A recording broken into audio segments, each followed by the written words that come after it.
Roza tutib -10 kilogacha sog'lom olishingiz mumkin, qachonki saharlik va iftorlikda sog'lom ovqatlar tanlaganingizda. Chunki uzoq muddat ochlik sabab insulin gormoni pasayadi. Tana energiyani ovqatdan ola olmaganligi uchun zaxira yog'larimizdan, ya'ni glikogenlardan oladi. Natijada esa sizdagi qorin, biqin, sondagi yog'lar erishishni boshlaydi. Ammo shu joyda xato mahsulot tanlab qo'ysangiz, tana yog'ni sarflash o'rniga saqlashni boshlaydi. Natijada siz ro'zadan ozib emas, semirib chiqib ketasiz.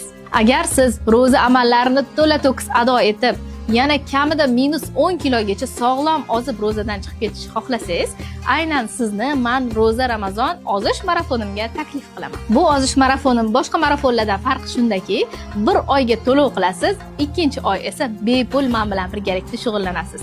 Natijada 2 oy davomida siz men bilan birgalikda -20 kilogacha sog'lom vazn yo'qotishingiz mumkin bo'ladi. Marafon haqida to'liq ma'lumotni olish uchun kommentariyada bir raqamini yozib qoldiring.